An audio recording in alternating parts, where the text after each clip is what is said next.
All right, so joining me today, we have Brian for our CAIC report and update. How are you doing, Brian? I'm doing well, and how are you? I'm doing so good, and I can't wait to jump in, talk about a few updates. So let's go ahead and get things started.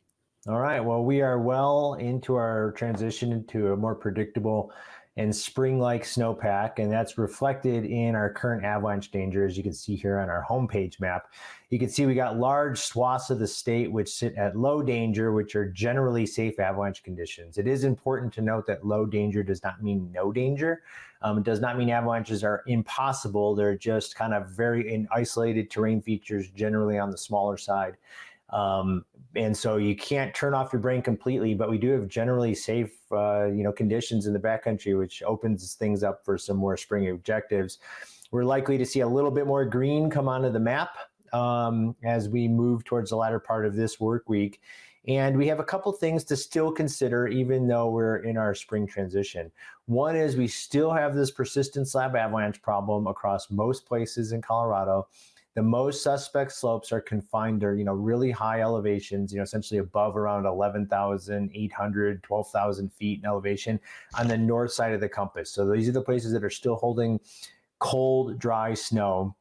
They don't get as much sun, and they're really high in elevation. And we're still seeing avalanches break on weak layers that were buried in late March. And here's a recent example from down near the San Juan Mountains. So you can avoid these by staying off those steep slopes at high elevation northerly facing terrain.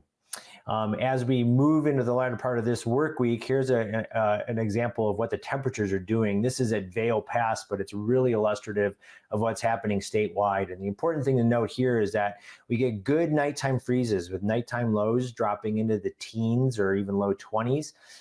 Each day, however, the temperatures do climb. And so, here we are on Wednesday. So we got temperatures above freezing. We dip again Wednesday night, another peak Thursday. And then you can see our warmest period of the next several days is going to be on Friday. So we get another good freeze Thursday night, but then peaking with temperatures, high temperatures in the mid to upper 40s, maybe even low 50s as we move into the Southern Mountains for Friday afternoon.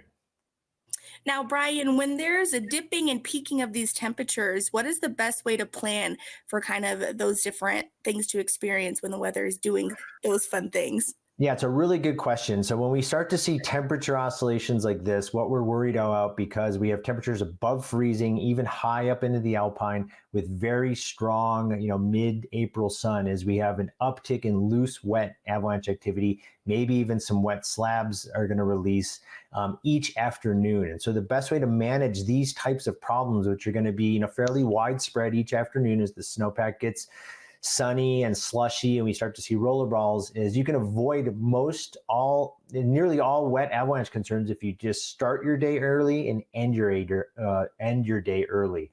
And so, when you're out in the field, if you have slushy surface conditions more than about boot top where it's no longer supportable and you find yourself punching through the snow, if you see small little dribblers or wet avalanches coming out of steep rocky terrain, roller balls, pinwheels, that's a really good indication that more wet avalanche activity is imminent. So you either need to move to colder, shadier slopes, or it's time to call it a day. And you can really avoid this problem by just starting and ending early, which is a real good mantra for spring travel in the backcountry. And so here's an example of what this loose wet avalanche activity is going to look like. You can see they're generally small. But if you're in steep consequential terrain, you could get pushed into a tree, over a cliff, things like that. And we have seen small, loose, wet avalanches like this result in injury and even death. So you can't turn your brain off. You do have to watch for them. And here's some examples from our last warm-up period last week where we've got stuff coming out of, essentially steep, rocky terrain. We also have a lot of fairly fat cornices out there from, really nice snowfall we've gotten in the last couple of weeks combined with some wind. Whenever we've got warm-ups like this late in the spring, the chances of these cornices collapsing does increase. So a lot of these are really big and going to contain a lot of snow. So, best to give these things a fairly wide berth, particularly in the afternoons. Don't have lunch underneath these cornices. If you do need to move underneath them, give them pretty healthy distance and move through as quickly as possible. Now, all this is going to change as we move into the early next week. And you can see here we've got yet another little wave of snow, which arrives Monday and lasts through Wednesday. And here's that uptick here. And so you can see we're looking at, maybe 6 to 10 inches of snowfall by early to mid next week. So a return to more winter-like avalanche concerns. We're going to be talking about wind slab avalanches and drifting snow as we move into the early and middle part of next work week. And, these flips between spring and winter weather is just Colorado in April. That's how it goes here in Colorado, as always. And to make sure that we stay with the live updates, where should everyone go, Brian? Go to this website. This website right behind me, colorado.gov/avalanche. We also do have a mobile app, and you can get all that same information on the CAIC mobile app.